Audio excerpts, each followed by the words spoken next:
We have more InZOI news ahead of their early access release that is coming this month. I'm so excited, like I can't even make a sentence. But we also have more The Sims 4 news as well. So let's dive into today's episode of the Simmers Digest. If you want to see more content like this, make sure to hit that subscribe button down below. Without further ado, let's get into it. I wasn't going to start off with this one, but I thought it was quite interesting when I looked at it, and it's basically The Sims 4 was the 4th most played PC game in February 2025, which is crazy because there's so many games out there that I genuinely did not think that it would make it in the top 5, but it did. So there are little ranks on here. I won't spend too much time on here, but I wanted to show you guys some of the ranks when I was looking through it. So number 4 is The Sims, but then you have Counter-Strike and Minecraft and Fortnite. I can understand why Minecraft is like number 2. Minecraft is like the it game, in my opinion. Anyways, then you have Fortnite and these other games, which I'm not going to go through, but if you wanted to look at it yourself on the Sims community, you could do that. But we go down to the top grossing video games. I don't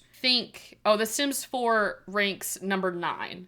Which you would think with everything that they're trying to get us to buy that it would be number 1. But was it... Fortnite also had that whole lawsuit where they basically had to pay people back for basically, I think, selling them like stuff they didn't need to be sold. I don't know exactly what happened with it, but I just know it was a big deal. But The Sims is number 9 on that list. And then I believe they have another list, the stats compared to January of 2025. So the top games by monthly active users, I don't think The Sims was in this. But I do love how Roblox is number 5. And then they have top games by revenue, and The Sims was number 8. So that is pretty cool. So that was that little list. So I thought it was quite cool. So I was going to share it with you, and I did. But now moving on to other Sims 4 news. If you were in my stream last night, we did talk about how the Blast from the Past event has been extended. This was from March 17th that it was posted, but essentially it gives you another 2 weeks, which I don't understand exactly why they're extending it. Like, are people not playing it? Because I got done with that by like the weeks they were posting the new events to do, like the new quests. And so it's just really confusing as to why they're extending it. But the message comes straight from the Sims 4 main menu where players like cinematically were able to capture the new message. So it says, not your birthday, so you deserve cake. Earn the surprise birthday cake and get ready to dance. The Blast from the Past event is extended till April 1st. April Fool's Day. Why are they extending it? Like, it feels like I'm entering into a Fortnite battle pass when I enter my Sims 4 game. If I wanted to play Fortnite, I would go and play Fortnite. I don't want to play Fortnite. I want to play The Sims. I'm not trying to sound ungrateful with these events, but it's just not like when you go to play The Sims, you go in there for your storylines. You go in there to play your game. You don't really go in there to play with the events. And I could be wrong. Some people might enjoy them. That's completely fine to have that opinion. But at least for me, like, it's just like another thing I've got to do. Just give me the XDX drops. You know, I know you're trying to make it a bit more interactive, but from my understanding, people don't really like the events. They just think it's too much. If you're having to extend it, I used this example last night in my live stream where I basically said, yeah, it's like a TV show. You know, you give the pilot out to see how many views, how well it does. And if it doesn't have that many views for the TV show, they pull the show. If it's got great views, they continue to, you know, do the TV show. You know, it's kind of like that. Like, are they not getting enough interactions on these events that they're trying to like force it down our throats to do this event? Like, I don't know. I might be harsh on it, but I just don't understand why they're extending something that's been active since like February. Like February 1st. I think they announced this event like in January or something like that. I can't remember the exact date when it started, but it feels like it's been out forever. And the one annoying thing about it is that little icon in the side of my Sims 4 screen that's like on this side of the screen, and I can't get rid of it. I want it gone. You have another 2 weeks if you haven't already completed Blast from the Past to do this, and I know they're just going to come out with another event. This is not the last event we'll see. I have a feeling that after Blast from the Past is gone, we're probably going to get a little break, and then it's going to be like, oh, new event. All right, so for my next piece of news is a full collection guide on the Nordhaven Bike Parts. You can find all 28 parts. You are like me and do not like to have to find stuff. Like, you just want it. You just want to get it done.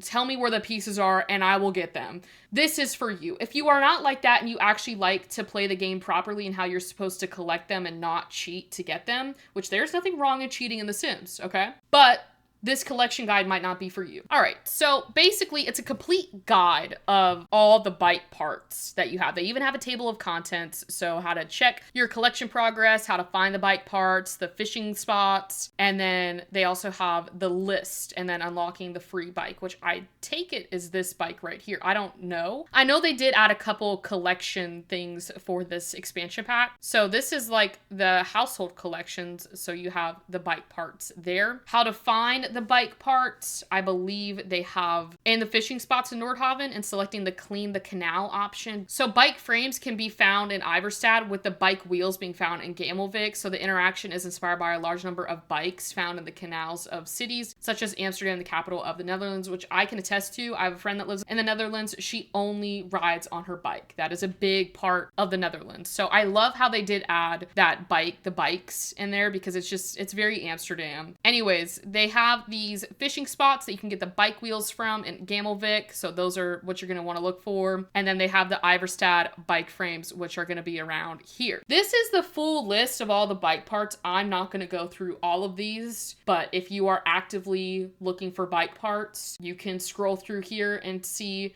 exactly all the frames and wheels for your bikes, okay? They've got a big list on there. I have not started a bike collection. I might have to. But once your Sims have collected all 28 bike parts, they will receive a voucher in the mail from the Nordhaven bicycling enthusiast. This voucher can then be redeemed for the Cycle Dream Drifter bicycle. So hopefully that helped you on your bike collection adventure in Nordhaven if you are someone who does love the collections. Here, I found a quicker way to get those bike wheels and bike frames for you. So I thought that was quite interesting. Wanted to share that with you because someone like me, I don't like to look. I just want to be told where to go. You know, I don't want to spend hours looking for something that could have been done in like 5 minutes, you know? So happy bike collecting in The Sims. And we finally made it to the InZOI portion of the video, which is probably why you all are watching this video. These are the 4 levels of InZOI system requirements. I figured I'd start off with this one because it is very important to know what your computer system requirements are and maybe which graphics you need to be running on your computer for InZOI to work. So as we quickly approach the launch date for early access, which I believe is March 28th. Yes, it is down here. You want to make sure that your computer can withstand InZOI. So we're going to go into further about early access, what is going on with that. I wanted to again cover the InZOI system requirements, which I have done before, but we're doing it again, okay? I want to make sure that you guys aren't breaking your computers.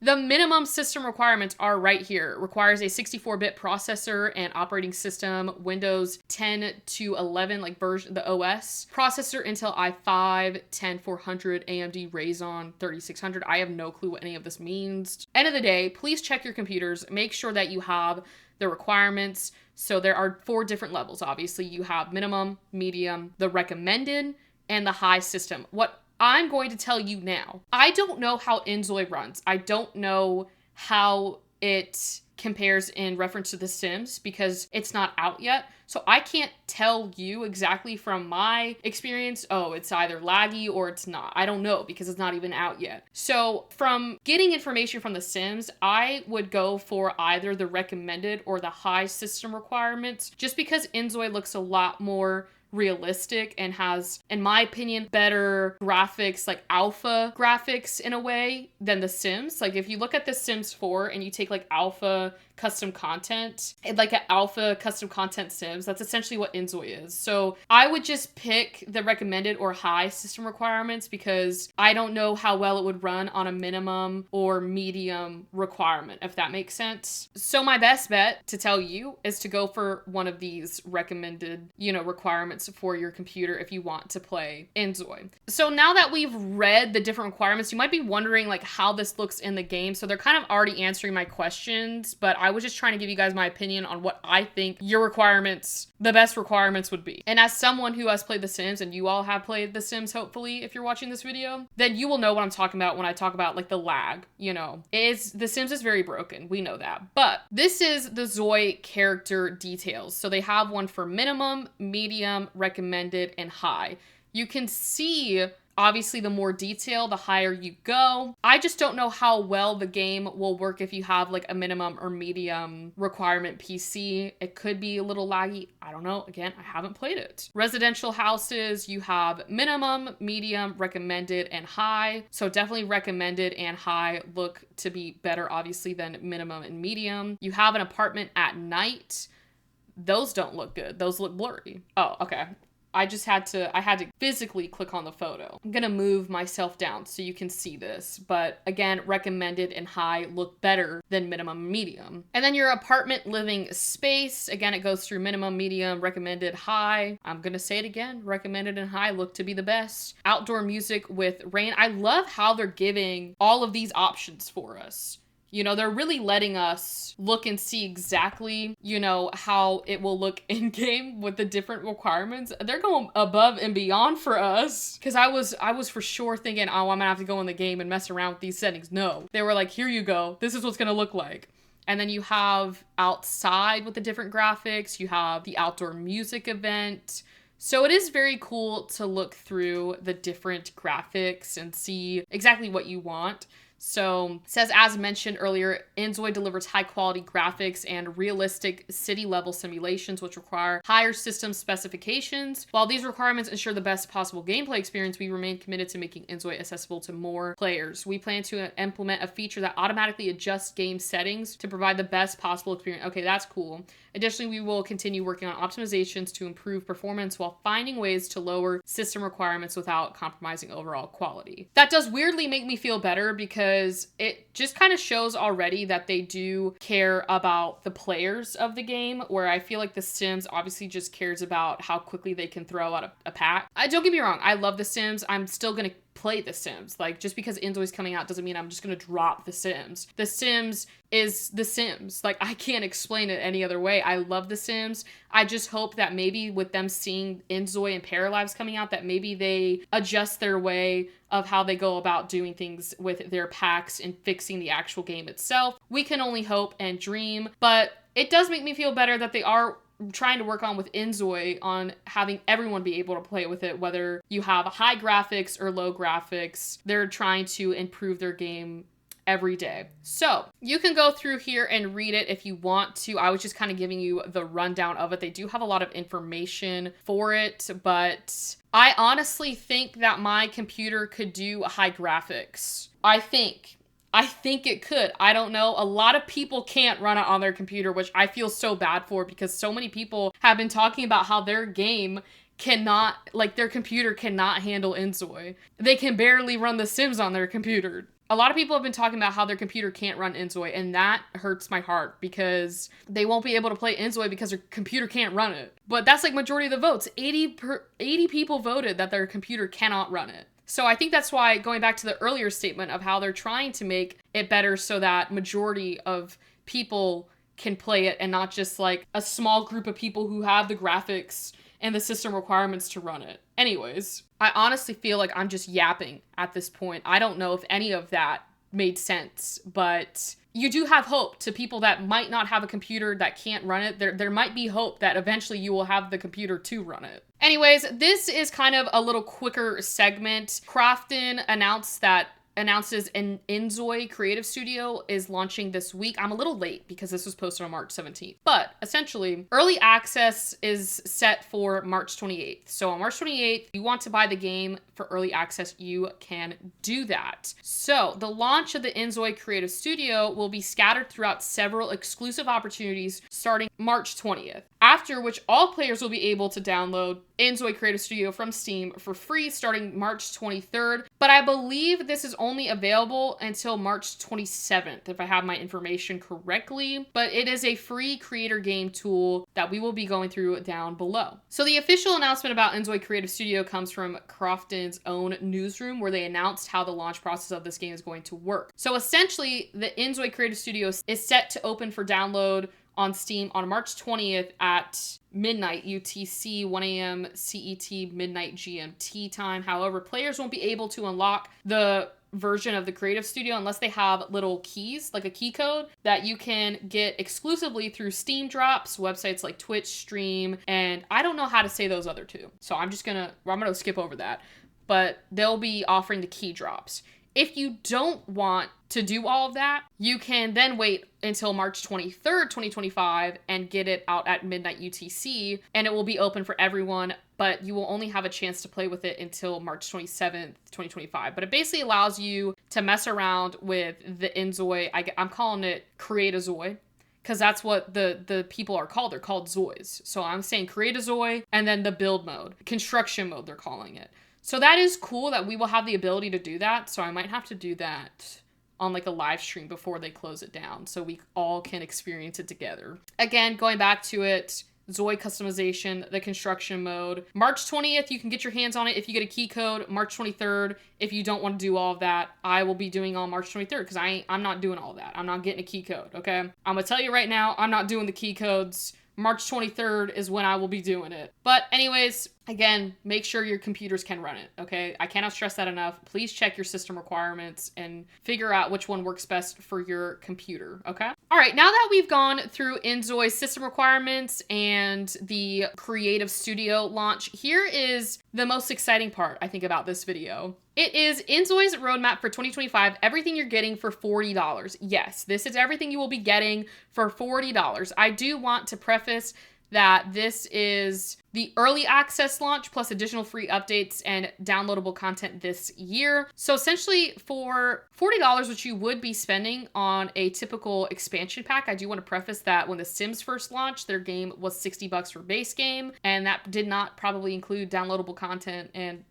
like free updates that we're getting. I think we're getting more with this. So just wait, hear me out on this one. So this is the table of contents, but I do want to also go over the fact that this includes both the first version of InZOI, the base game launching on March 28th, and additional free downloadable content. So it is still in early access, as well as getting these updates that we're getting from May 2025 to December 2025. So 4 updates within this price plan of $40. It's a lot of content we're about to get. So let's dive into it. So I'm going to scroll down to this update roadmap.